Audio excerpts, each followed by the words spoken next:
Hello everyone, Rumpa daily লাইফস্টাইলে আপনাদের সবাইকে স্বাগতম। সবাই কেমন আছেন? প্রত্যেক দিনকার মতন আজও জিজ্ঞাসা করলাম, সবাই কেমন আছেন? ভালো আছেন তো?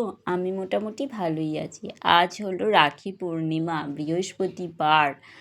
যেটুকু দেখলাম যে আজকে মানে বৃহস্পতিবার 9টা সামথিং টাইম থেকে শুক্রবার দিন 9টা সামথিং মানে সকাল 9টা সামথিং টাইম পর্যন্ত পূর্ণিমা আছে। তার মানে বুঝতে পারছেন তো, পুরো বৃহস্পতিবারটাই একেবারে পূর্ণিমার মধ্যে পেলাম। আমি আবার লক্ষ্মী পুজো করতে ভীষণই ভালোবাসি। তো যাই হোক, যেটা বলছিলাম, বৃহস্পতিবার পুরো দিনটা পূর্ণিমা পাওয়া মানে একেবারে বিরাট একটা ব্যাপার আমাদের হিন্দুদের মতে। তো আজকে দিনটা খুব ভালোভাবে কাটালাম। সকাল থেকেই মনটা বেশ খুশি খুশি রয়েছে। একেবারে বৃহস্পতিবার পুরো দিন পূর্ণিমা। আগের দিনই কর্তামশাইকে দিয়ে ফুল ফল আনিয়ে রেখেছিলাম, বলেছিলাম 3 রকম ফল এনে দিও, আর ঘরে লাড্ডু আনা আছে আগেই, আর আমি নাড়ু করেছি, সেটা তো আপনাদের অবশ্যই দেখালাম। সব শুদ্ধ দিয়ে আজকে ভক্তি ভরে পুজো করব। তো আস্তে আস্তে সব কটা কাজ সারছি, কখন পুজোয় বসবো। রাখি পূর্ণিমা বলতে কোনো বছরই আমার আলাদা করে বিশেষ কিছু রাখি পরানোর কাউকে থাকে না। তো এবছরও ছিল না রাখি পরানোর বলে কাউকে। কিন্তু এই যে পূর্ণিমাটা পাচ্ছি, এটাই আমার কাছে একটা অনেক বড় আনন্দের ব্যাপার ছিল। তা সকালে উঠে প্রত্যেক দিনকার মতো নিত্য নৈমিত্তিক কাজগুলো সারছি। ঘুম থেকে উঠেই একবার আকাশের দিকে আর গাছপালার দিকে একবার তাকিয়ে নিয়ে এক ঝলক দেখি যে ওয়েদারটা কীরকম। সকালের দিকে মেঘলা মেঘলাই ছিল, ভাবছিলাম একবার গাছের ফুলগুলো তুলে দেবো। তারপরে ভাবলাম যে না থাক, দেখাই যাক, এমনিতেই তো আজকে ঘরে ফুল কেনা আছে, যদি ফুল তুলতে নাও পারি অসুবিধা হবে না। তারপর দেখলাম আস্তে আস্তে আকাশ পরিষ্কার হয়ে গেল, ফুলও তুলতে পেরেছি। আজকে এই টেবিলটাও মুছি। আজকে যেহেতু রান্নার চাপটা অন্য দিনের থেকে একটু কম আছে, তো হালকা হালকা টুকটাক কাজগুলো করে নিলাম। বাসন রাখা তাকটা একটু ঝেড়ে নিলাম। 2 দিন 3 দিন অন্তর অন্তর না ঝাড়লে উপর থেকে ধুলো পড়তেই থাকে। সেই জন্য যেহেতু আজকে রান্নার চাপটা কম আছে, সেই জন্য করে নিলাম। আসলে কি, ওই গরমের মধ্যে রান্নাঘরে কাজ করতে সবারই কষ্ট হয় জানি, কিন্তু কতক্ষণে যেন ঘরে আসবো। তা যেদিন রান্নার চাপটা কম কম থাকে সেদিন একটু এক্সট্রা কাজগুলো সেরে নিই। কম বলতে আজকে যেহেতু পূর্ণিমা পুজো দেবো ঘরে, তো অন্য কিছু খাওয়ার ব্যবস্থা করেছিলাম, সেটা অবশ্যই আপনাদের সামনে তুলে ধরবো। বিশেষ কিছু নয়, দুটো মানুষের কী বা স্পেশাল কিছু হতে পারে। আর হ্যাঁ, গতকাল রাত্রেবেলা ভাত খাওয়া দাওয়া করা হয়েছিল। ভাত সাধারণত রাত্রেবেলা খাওয়া হয় না, কিন্তু গতকাল খাওয়া হয়েছিল, কারণ গতকাল রান্না বিশেষ কিছু করতে হয়নি। আগের দিনে রান্না ছিল, সেগুলোকে শেষ করে শেষ করা হয়েছে। তরি তরকারিও কিছু করা হয়নি। তো ভাবলাম, আর কর্তামশাই তো দাঁতটা ঠিক নেই, সেই জন্য আর রুটি খেতেও চাইলো না, কোনো তরকারিও করা ছিল না। তো আমিই বললাম ঠিক আছে, পরের দিন যেহেতু পূর্ণিমা রয়েছে, ভাত তো খাওয়া হবে না, চলো তাহলে রাত্রেবেলায় একটু গরম গরম ভাত কিছু করে খেয়ে নিই। তা গরম ভাত করেছিলাম, আর আলু সেদ্ধ দিয়েছিলাম, আর ডিম ভেজে দিয়েছিলাম। সেই জন্যই আজকে সকালে একটু বেশি বাসন রয়ে গেছে। এক্সট্রা বাসন বলতে হাঁড়ি, কড়াই, ফ্যান ফেলার গামলা, এগুলো সবই রয়ে গেছে। আর একটা কৌটো বার করেছি বেসন, বহুদিন ধরে রাখার পরে সেটা বেলায় মেজেছিলাম। অবশ্যই আজকে বেলায় বেসনের কৌটোটা অনেক দিন ধরে বেসন থাকার পরে নিচের দিকে একটু বেসনগুলো লেগে এসেছিলো, তো সেই জন্যে কৌটোটাকেও একটু মেজে নিলাম। কথা বলতে বলতে প্রায় বাসি কাজ একদম শেষের দিকে। এবার চলে যাব স্নান করতে, ঘর মুছে স্নান করতে যেতে যেন কী শান্তি মনে হয়। সকালের দিকেই স্নান করা, আর বিকেলের দিকে বা দুপুরের বিকেলই হয়ে যায়, 3:30 বেজে যায়। খেয়ে উঠে যখন গা ধুতে যাই, এই দুটো টাইম যেন বিরাট শান্তি মনে হয়। মানে কতক্ষণে একটু গিয়ে ফ্যানের নিচে বসতে পারবো, সত্যিই খুবই অসুবিধাজনক কাজ হয়ে পড়ে। তো যাই হোক, আস্তে আস্তে সব কাজগুলোই সারলাম। আপনাদের সকলের রাখি পূর্ণিমা কেমন কাটে? আপনারাও কি রাখি পরাতে পারেন, বা রাখি পূর্ণিমায় ঘরে কি একটু আলাদা করে পূজা অর্চনা করছেন, সেটাও একটু জানাবেন। তো অবশেষে চলে এসেছি সেই বিশেষ স্পেশাল মুহূর্তে, যেই সময়টার অপেক্ষায় সকাল থেকে বা আগের দিন থেকেই আমি প্রহর গুনছি বা দিন গুনছি। তো চলে এসেছি একেবারে স্নান টান করে পুজোর জায়গায়। তো সবার আগেই অবশ্যই প্যাকেট ফলের প্যাকেট আর ফুলের প্যাকেটগুলো ভালো করে ঢেলে নিলাম।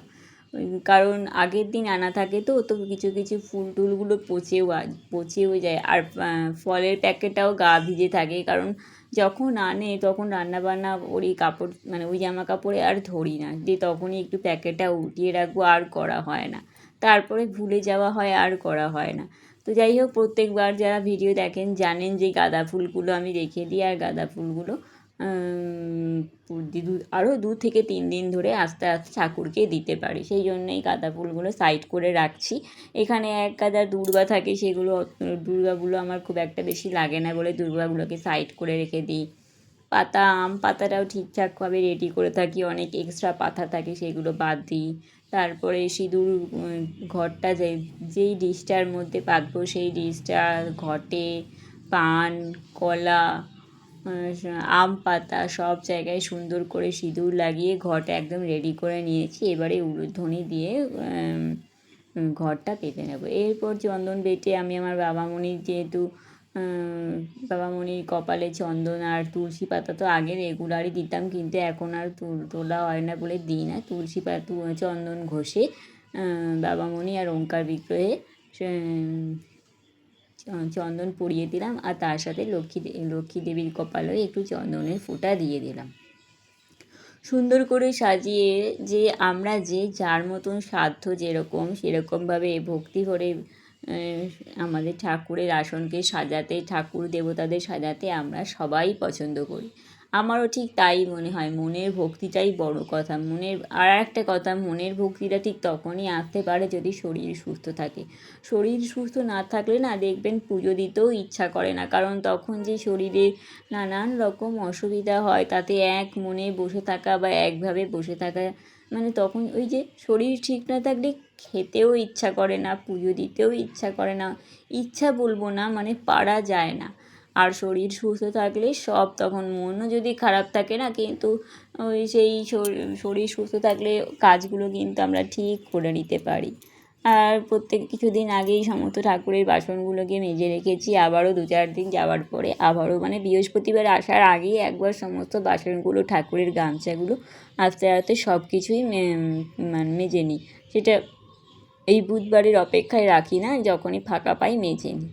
আর এই যে চলে এসেছি অবশেষে ঠাকুর প্রণাম করে প্রসাদ মুখে দিয়ে, যার অপেক্ষায় দিয়ে প্রহর গুনছিলাম, জল খেয়ে চলে আসলাম রান্নাঘরে। আজকে করব ডালিয়া, তার জোগাড়বাতি করা হচ্ছে, তার সাথে বেগুন ভাজা, পটল ভাজা আর কাঁকরোল ভাজা। কাঁকরোলগুলোকেও বাটিতে কড়াইতে আগে সেদ্ধ করে নিয়েছি, আর ডাল আর মুগ ডাল আর ডালিয়া ভিজিয়ে রেখেছিলাম, মানে ধুয়ে রেখেছিলাম। সেটাতে একটু কালো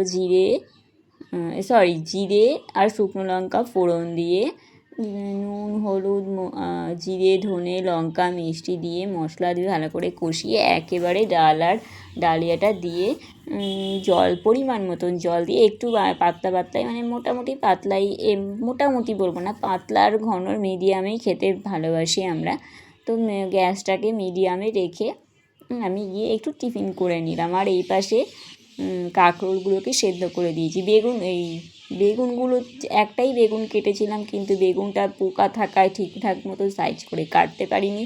আর এই পটলগুলো কেটেছিলাম পটল পোস্ত করবো বলে, যদিও সেটা আজকের দিনের জন্য না, অন্য দিন পটল পোস্ত করবো বলে পটলগুলোকে কেটে রেখেছিলাম, কিন্তু সে আর করা হয়নি। তাই ভাবলাম যাই হোক, অনেক দিন ধরেই তো কাটা পড়ে রয়েছে, আজ তো ভাজাই করব, তাহলে না হয় পটলগুলোকে ভেজেই নিই।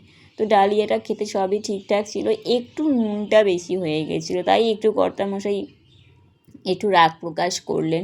আসলে রান্না করার সময় যদি আমি চেখে দেখতাম একবার, তাহলে হয়তো সেটা হতো না, কিন্তু খেতে খুব ভালোই হয়েছিল। কিন্তু ওই যে নুনটাই তো স্বাদের সব কিছু, তাই না? নুনটা একটু খুব একটা যে বেশি তা নয়, একটু বেশি হয়ে গেছিলো।